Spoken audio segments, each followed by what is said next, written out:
Petrol ధరని పెరగడం అంటే ఒకప్పుడు మోడీ మనకి ఏ నినాదంతో వచ్చిండు, 40 రూపాయలు పెట్రోల్ ఇస్తాము, క్రూడ్ ఆయిల్ వచ్చేసి తక్కువ ఉన్నా కానీ వీళ్ళు బ్యారెల్ రేట్స్ తక్కువైనాయి, వీళ్ళు ఎక్కువ అమ్ముతున్నారు, నాకు ఒక అవకాశం ఇవ్వండి, 100 రోజులు ఇవ్వండి, నేను దేశాన్నే మార్చేస్తా అని చెప్పేసి ఇక అన్ని రకాలుగా 40 రూపాయలు పెట్రోల్ తీసుకుంటే చాలా విషయాలు చెప్పాడు.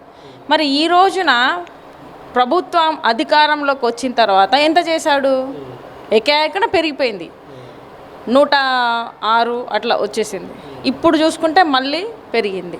సో ఈ రోజున వచ్చేసి ఈ విధంగా పెంచుకుంటూ పోతుంటే ఇంకా మనల్ని ఒకే ఒక దాంట్లో పడేస్తున్నారు. హిందూ ముస్లింలు అనే దాంట్లో మనల్ని గొడవలు పెట్టుకుని చిన్న చిన్న విషయాలైనా కూడా దాని పెద్ద అంటే కొన్ని సంవత్సరాలు, కొన్ని 100 సంవత్సరాల నుంచి పరిపాలన దాంట్లో లేదు. ఈవెందో తెలంగాణ కానీ ఇంకా కొన్ని రాష్ట్రాలలో వచ్చేసి ముస్లింలే పాలించారు. అప్పుడు కూడా హిందువులు వచ్చేసి ఖతరాలో లేరు.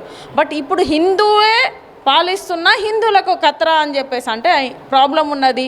హిందువులు వచ్చేసి అఘాతంలో ఉన్నారు అంటే మరి ఏ విధంగా వాళ్ళు ఈ రోజున పరిపాలన మనల్ని మీరు కొట్టుకోండ్రా, మేము వచ్చేసి దేశాన్ని మొత్తం అమ్ముకుంటాము, మొత్తం దేశాన్ని సంక్షోభంలో నెట్టేస్తాము అనే టైపులో చేసి నిరూపించాడు. మొన్న ఎలక్షన్ల ముందర కూడా అందరూ అదే అన్నారు, నెక్స్ట్ పెరగబోతుంది డీజిల్, పెట్రోళ్ళు, గ్యాస్ కూడా మనము ఏ విధంగా ఒకప్పుడు గ్యాస్ రాణి ఉన్నది కదా, తను స్మృతి రాణి వచ్చేసి 400 సిలిండర్ ఉంటే మొత్తం నెత్తిన వేసుకొని పోయి మన్మోహన్ సింగ్కి గాజులు పంపించింది. మరి ఇప్పుడు గాజులు లేవా స్మృతి రాణికి, లేకపోతే మోడీకి తొలగించడానికి శాతగాక ఇంట్లో కూర్చుందా? ఏమని చెప్పాలా? ఈ రోజున పెట్రోల్ ధరలు పెరిగితే మరి ఇప్పుడు ఈ రాఘవ్ చడ్డా ఏం చేస్తున్నాడు? మోడీ ప్రభుత్వం మస్తు చేస్తుంది, ఒకప్పుడేమో ఆమ్ ఆద్మీ పార్టీలో ఉండి నన్ను కొనేటోడే లేడు అని చెప్పేసి అన్నాడు.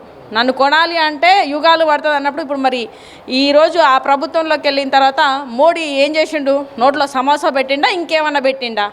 మరి గడ్డ పెట్టుకొని కూర్చున్నాడు కాబట్టి ఇప్పుడు మాట్లాడడానికి చేత కావట్లేదు. ఆమ్ ఆద్మీ పార్టీలో స్వేచ్ఛ ఏ విధంగా ఉంటుందంటే ఏ పార్టీ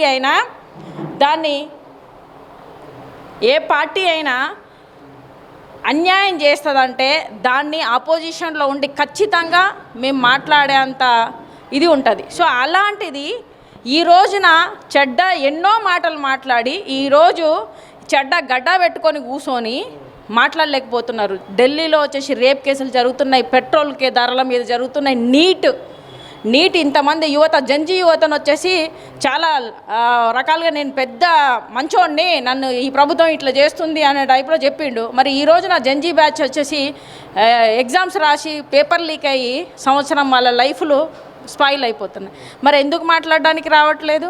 అంతెందుకు గ్యాస్ వచ్చేసి రష్యా వాళ్ళు పంపించేస్తున్నారు మనకి. రష్యా పంపిస్తుంటే మోడీ వద్దు అని చెప్తున్నాడు. అంటే దేనికి వద్దు?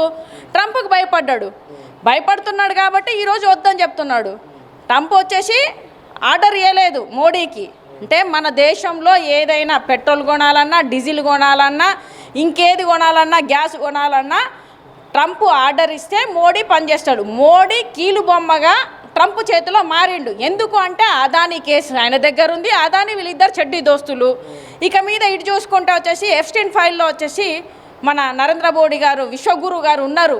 సో గొంతు పట్టుకొని ఉన్నాడు కాబట్టి రేపు పొద్దున నేను చిన్న మాట వినకపోయినా కూడా నన్ను తీసుకుపోయి జనాలకు తెలుసు ఏం చెప్తా ఉన్నారు కదా. అది మరి మీరు అది ఆయన ఎఫ్స్టీన్ ఫైల్స్లో లేడు అనేది కూడా అక్కడ నుంచి అమెరికా ప్రభుత్వం నుంచి సంబంధించినటువంటి ఆ కోర్టు నుంచి వచ్చినాయి కదా. ఎక్కడొచ్చినాయి మనం చూస్తూనే ఉన్నాం కదా. ఎఫ్స్టీన్ ఫైళ్ళల్లో వచ్చేసి బీజేపీ ప్రభుత్వానికి చెందిన అనిల్ చాలామంది ఉన్నారు. దీంట్లో అనిల్ కూడా, అంబానీ అనిల్ ఉన్నాడు, ఇంకా మిగతా పెట్రోలియం మినిస్టర్ కూడా ఉన్నాడు. వీళ్ళందరూ ఈవెందో ప్రతి ఒక్కరు ఉన్నట్టుగానే తెలుస్తుంది కదా. దాంట్లో మన స్టార్స్ ఇవి కూడా వచ్చినాయి కదా కొంతమంది. సో అవన్నీ వీళ్ళు ఫేక్ అనుకోని చెప్పడంలో వచ్చేసి ఏంటంటే ఈ రోజున మెయిన్ స్ట్రీమ్ మీడియా వచ్చేసి దాన్ని చూపించారు, అందరినీ కొనిపడేసిర్రు.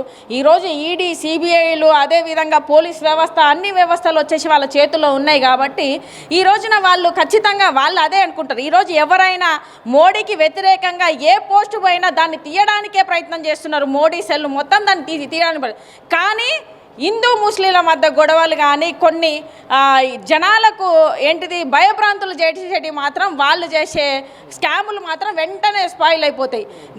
నెహ్రూ మీద చెప్పడానికి, గాంధీ మీద చెప్పడానికి, ఇందిరాగాంధీ మీద చెప్పడానికి అవన్నీ నడుస్తూనే ఉంటాయి. చచ్చిపోయిన ఆయన వచ్చేసి ఏంటిది సర్దార్ వల్లభాయ్ పటేల్కి ఆ టైంలో ఇవ్వచ్చు, ఏంటిది తనకు పదవి ఇవ్వచ్చు అంటారు. ఇట్లాంటి మాటలను వచ్చేసి ప్రచారం చేస్తుంటారు తప్ప జనాలకు ఉపయోగపడేటి ఇప్పటిదాకా చేయలేదు. ఈ బీజేపీ ప్రభుత్వం వచ్చిన దగ్గర నుంచి మనకు ఎంత సంక్షేమం వచ్చింది. పోనీ మన రేట్లన్నీ ఇంత పెరిగినాయి కదా బ్రదర్. బంగారం రేటు పెరిగింది, డీజిల్ పెట్రోల్ రేటు పెరిగినాయి, గ్యాస్ రేట్లు పెరిగినాయి, నిత్యావసర వస్తువులు పెరిగినాయి.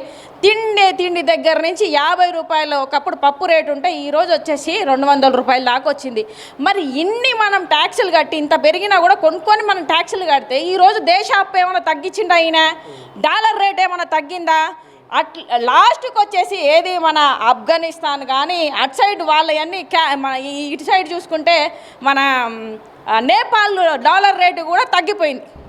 92 రూపాయలు ఉన్నది, మనది 95 రూపాయల దాకా వచ్చింది. అంటే వాళ్ళు కూడా డెవలప్మెంట్ దిశలో ఉన్నారు. కానీ ఈ మోడీ ఒక్క రూపాయి కూడా డాలర్ రేటును తగ్గించలేకపోయిండు. ఒకరోజు నాకు ఈ ఇండియాలో పుట్టినందుకు నేను సిగ్గుపడుతున్నా అన్న మోడీ మరి ఈ రోజున వచ్చేసి ఇంత డాలర్ రేటు పెరుగుతుంటే అప్పుడు 60 రూపాయలు ఉన్నప్పుడేమో సిగ్గుపడుతున్నా అన్నాడు. ఇప్పుడు 95 రూపాయలు ఉన్నప్పుడు ఊరేసుకోరా చక్కగా, నువ్వే చేసినావు కదా, అంతే కదా, దానికి మించి నువ్వేం చేస్తావు అంటే చెప్పేది ఒకటి చేసేది ఒకటి చేసుకుంటూ జుమ్లా మాటలు చేసుకుంటూ ఈ రోజుల ప్రజలను వచ్చేసి ఏంటిది హిందూ ముస్లింల గొడవలు చేసుకుంటా గోత్రాకాండ ఏంటిది అనేది అందరికి తెలిసిన విషయమే. ఎవరు చేపించారని అందరు బయటికి రాకుండా చేసిండు. అప్పుడు సీఎంగా ఉన్నాడు గుజరాత్కి, ఇప్పుడు పిఎంగా ఉన్నాడు. సీఎంగా ఉన్నప్పుడే ఆయన పరిపాలనలో ఏ విధంగా ఉన్నదో అందరికి తెలుసు. ఈ రోజున పిఎంగా ఉన్నాడు కాబట్టి మొత్తం దేశం ఆయన చేతిలో ఉంది. ఈడీ సిబిఐలు అన్ని దగ్గర పెట్టుకొని ప్రతి ఒక్కరికి ఒక్కొక్క న్యాయం చేసుకుంటూ పోతున్నారు. సో ఆ విధంగా ఉంది. అయితే